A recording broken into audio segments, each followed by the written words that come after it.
Hello everyone, welcome back to the channel. Hope you guys have all been well. And it's been a while, I think almost about 3 months since I last posted any videos.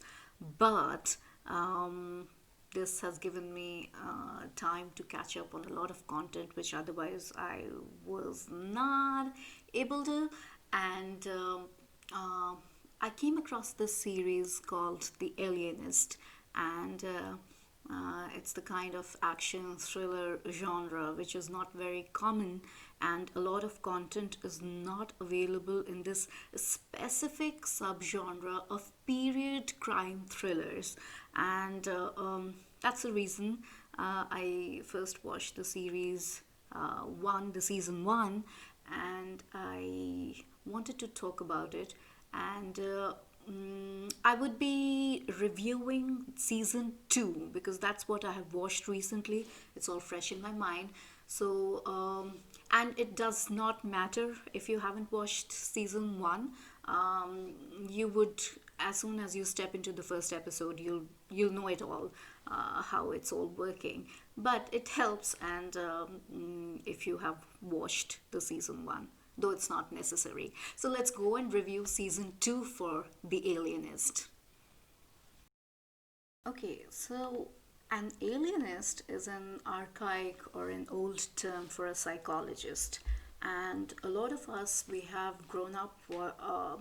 actually have grown up on the OTT platforms and their content, watching a lot of crime dramas from all across the world. And especially when you're talking about series like Criminal Minds, and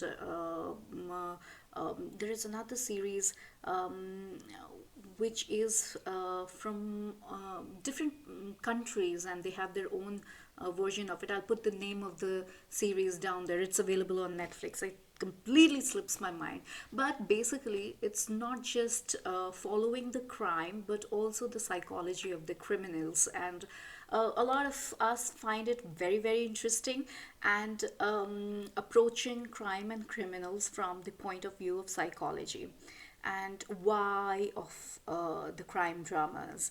And serial killers have obviously been a very fascinating part of pop culture and crime, the crime series that are, each of them would have at least one character who would be a serial killer. And it is what I like about The Alienist is the setting, the backdrop. So let's go about talking about the plot first. So we are taken to the late 19th century New York City, where everything is just being built, the tall skyscrapers, the Brooklyn Bridge, everything is just coming into existence. And so is the crime underbelly of the city, which would define its nature, its people, how they live their lives. And that makes a very, very interesting socio-cultural backdrop for exploring this genre. And let's talk about the cast. I'll come back and talk about the plot in detail in a bit. So it has been, the casting is absolutely perfect. Each of the characters, they fit the bill beautifully. And it actually has some heavyweight names, because the titular character, the alienist, played by Daniel Brühl, is a German actor, and he has a body of work behind him. And there is Luke Evans, who plays John Moore, the New York Times reporter who works with Daniel Brühl's Laszlo. And he is, and they are. These two men are accompanied by Dakota Fanning, who plays Sarah Howard.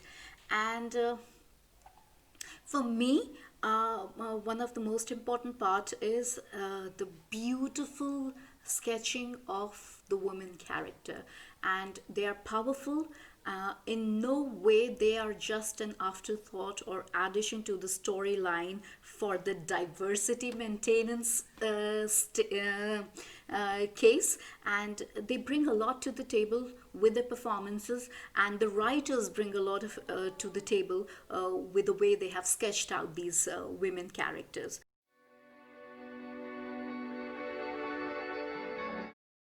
So these are the things that I wanted to put out, lay it out before we dive deeper into discussing and dissecting the series. So in the next section, let's do that.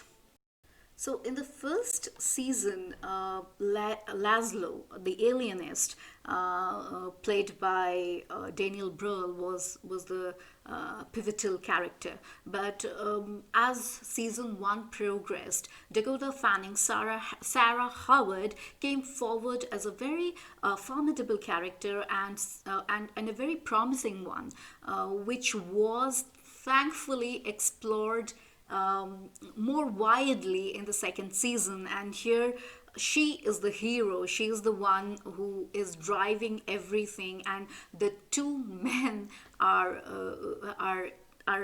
in the back seat, and they're just helping her drive and navigate through this mess. And the second season is different and is a lot more disturbing than the first season, at least in my opinion.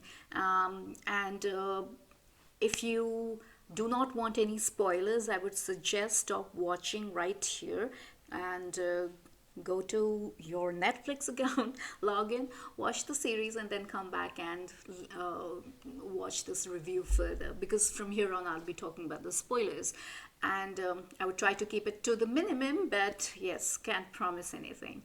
As a series, in the second season, we come across a woman serial killer, and who indulges in infanticide, which is killing of the babies. It is very, very macabre element in the whole series is extremely high, because you would come across some very disturbing aspects of human psychology, and how what pain, grief, happiness, death, all these emotions, what can they do to a person, how they can mold a person, is something which is the takeaway from this season 2. And female serial killers have been rare, and they're not that common as male serial killers are. And Sarah Howard's detective agency gets involved to I'm sorry, let me just first add this.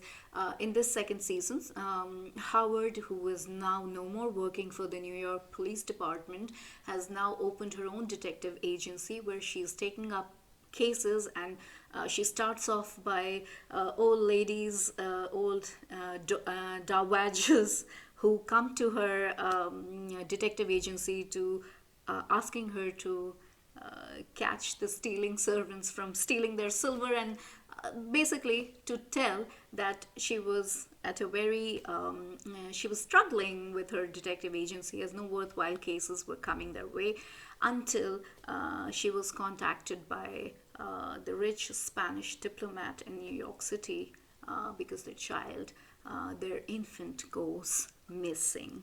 And that's where how the adventure begins. And there is this maternity hospital which they are investigating, and a whole lot of the entire show is such where the stakes are laid out and they are high from the very beginning, because when you're dealing with a missing baby, at least as a mother, I feel invested and nervous and anxious that they get to it soon.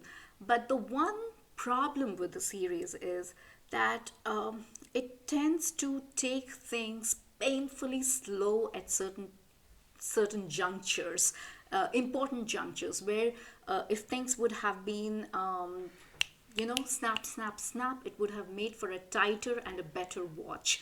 But that's my only complaint, where it tends to drag, because as a viewer you are fully aware of what is going on. Even the characters are aware of the whereabouts of the criminal or whoever they are looking for, and yet they do not take actions that they are supposed to take, with time sensitivity in mind, which is something which, I don't know, probably they were being true to the times, how things were done, how people were in general. Perhaps that could be the reason. And also, definitely, we are more used to watching crime dramas where you have the entire forensic team backing up the people who are at the forefront of the investigation, and they get a lot of help from the forensic team and the laboratories who come up with help from unexpected sources, and therefore the turnaround time is smaller. But here in this case, I think probably they're being true to the period. I would give them the benefit of doubt, then consider it poor editing or poor writing. And talking about cinematography, it's beautiful. It has been nominated by for a couple of choice awards. That's what I was looking at when I was researching about it. And the period costumes are bang on, very, very true to the period. And there is a certain sense of gloom, a certain sense of forlornness, about this whole series. Is It's something which you have to take. I mean, at least I did. I had to take breaks and complete the series, because it's too overwhelming to sit and munch the popcorn way out of this series. You really can't do that, because it just shakes you up by throwing so many facets of human psychology, so many aspects of human psychology, that it kind of it's hard to grasp and take in all in one go. So I would suggest that it's too much darkness in packed in one episode itself. So binge watching is something which I would not suggest, because anyways things are pretty slow, and you wouldn't be too pushed to complete the series. So taking it slow is one benefit, I think, you can of watching this show, that even if you take a break in between, it won't be too bad an idea. Okay, and here comes the usual wrapping up part. I like the series, and I said you can take a break, watch it, enjoy it at your own pace. No binge rushing compulsion to it. And the performances are great. The characters are beautifully sketched out. It's a little slow. So I don't rank or rate the reviews that I do, but I think I'll suggest it as worthy watch, definitely. And doing the usual bit, yes, before winding up, if you liked the review, if you liked the channel, if you're new here, do consider subscribing, and do all the things required, hitting the bell icon and getting all the updates so you don't miss out on videos. And people who are not planning to subscribe, please take a moment and do subscribe before you leave. People who are here with us, part of the family, thank you for being here and being so very patient, as I am very, very irregular. Very aware of it, very sorry, and I'll try to do better. So stick around. Goodbye and take care of yourselves.